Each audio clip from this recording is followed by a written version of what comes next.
free all of the slaves. That happened in 1865. He did live to see the passing of that amendment through Congress. He did not live to see the ratification of it. But finally, those slaves were free. Now, does that make them citizens?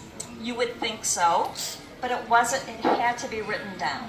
The 14th Amendment that quickly followed the 13th Amendment put in it the writing of the birth clause that we talk about today all of the time. This is certainly an ongoing topic. You see, it stated that if you were born in this country, you were a citizen of this country. All of those 4 million slaves and the other 500,000 slaves were born in this country because the importation of slaves was banned in 1808. Now, it turns out that this birth clause is very much in the news today. It is abused today. People come here, they have a baby, they leave here, those babies are citizens. This is not what you might think. This is not the case in all modern countries. In fact, there are only 30 countries that have this birth clause in their constitution, and all of them are in North America or South America. The European countries do not have this birth clause. So this is very much controversial. It began here. Now, I will not be spending this much time in all of the wings or all of the exhibits, but I do want you to see the lunch counter.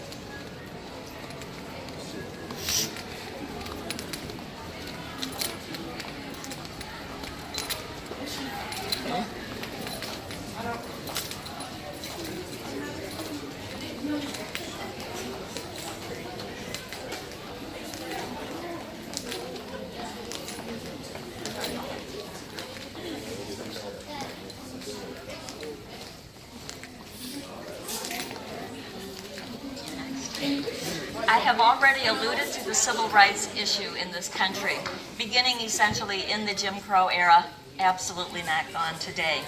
During that Jim Crow era, especially in those early years, we're not just talking about segregated schools and restrooms and water fountains. We're talking about awful brutality toward African Americans. The only leeway, the only freedom that the African Americans had during the Jim Crow era was the freedom to leave, and they did.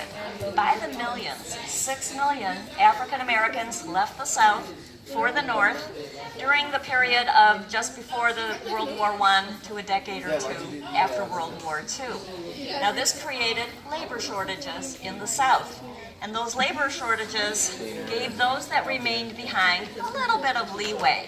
They became organized. The NAACP was formed. Leadership like Booker T. Washington was formed. And they took advantage of those labor shortages by insisting on integration of the streetcars by boycotting them. Eventually, those streetcars were integrated. There were some citizens at this time, and there were other advances toward the easement of our civil rights problems. In the 1950s, Brown versus the Board of Education desegregated the schools. Rosa Parks famously keeps her seat on the bus. But in 1960, 4 young African Americans attending a technical college as freshmen in North Carolina, in Greensboro, North Carolina, we're talking about the insults that they faced every day, the separate restrooms, the separate drinking fountains. One of them had taken a train trip from New York down to North Carolina, and here in Washington, D.C., he was told to get off the car he was on and to get on the Jim Crow car. They kind of had it, and they were thinking about a speaker that they had heard only a month earlier, Martin Luther King Jr. Martin Luther King Jr. had spoken about the power behind peaceful resistance. He talked about those boycotts as his main example. And he talked about the sit-ins that he admitted were not terribly effective, but that perhaps the time was ripe for the sit-ins.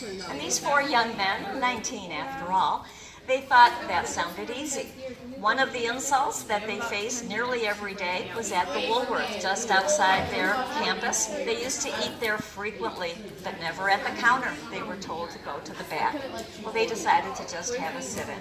They waited until Friday afternoon after the last class. They got there at 4:30. They lasted 1 hour. The store closed at 5:30.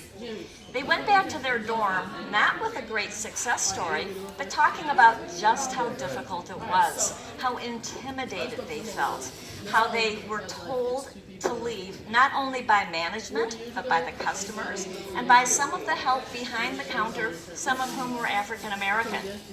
You know what? They came back Saturday morning with 8 of their friends, and this time they lasted 4 hours. And the store was more crowded. A group formed inside the store and outside the store. Outside the store, that brought in the TV cameras. It was 1960. They were on the news that night. By the end of the week, they had over 100 people who wanted to take part in this sit-in. It simply had to expand to another Woolworth, to other stores. Now, this was not the first sit-in that took place in this country. It was the one that sparked a movement. Remember my theme. It's when the people glom onto something that change happens. And certainly change happened. These sit-ins proliferated all throughout the South, into the North. The problem with the sit-in is you're confined to the space that you're in. They morphed into those marches that I already talked about in the other exhibit. Right here in Washington, D.C., if you look out our wonderful view here, just past the Washington Monument is the Lincoln Memorial. It is there that Martin Luther King Jr. gave his I Have a Dream speech, and 2 years later that March on Selma. All pivotal. Lyndon Johnson talked about it was the citizens that gave him the power to pass the legislation that he was able to pass. And we like to say that it started here. It didn't exactly start here, but this was a defining moment in our civil rights. So I do want to lighten up. We have a couple more exhibits on the swing. I'll lightly tell you what they're about, but I'd like to get you up to the ruby slippers. Are you all interested in the ruby slippers? Yes. Yes. Okay. One of these days I'm going to get a new sound.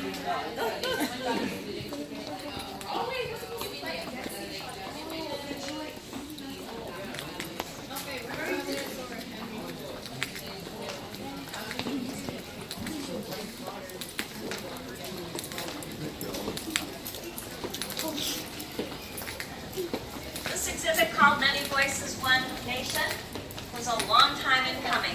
We have been wanting an exhibit that talks about immigrants, because people come here all the time wanting to see their ethnicity represented here. So we have this exhibit that does talk about immigrants, oh, but so much more. They also talk about the people that were here when the immigrants got here, and they talk about the people that they brought with them against their will. If you're brought to a country against your will, you're not an immigrant.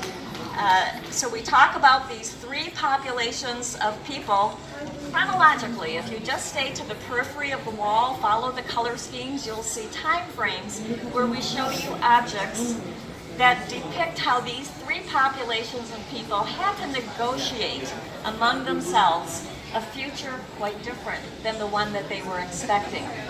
In the middle from that, we have areas where, to one degree or another, we have come together. The military and baseball, for instance. Both of them are starting out as segregated, ending up desegregated. Working conditions where pretty much from the beginning there was agreement among these populations that they would work together. If we leave it up to you in the middle section to talk about, well, how are we doing? We ask the big questions. Are we a salad bowl or are we a melting pot? Have we made it, or do we have a long way to go? You leave that exhibit with food for thought, and we hope to better form your own opinions about the people. And if nothing else, it describes the unique blend of people we have become. Other exhibit that I'm not going to go into is, in fact, this museum's largest object. It is a house. We brought it here piece by piece as part of an architectural exhibit, but now a social history exhibit. What we do is we follow the lifestyles of 5 different families that lived in that house over a course of 250 years, I believe, maybe 200, and we show how lifestyle changes because of political events, economic events, social events. It is the definition of social history, and it's a very interactive exhibit as well. Where's your time? Well, we have to see the slippers.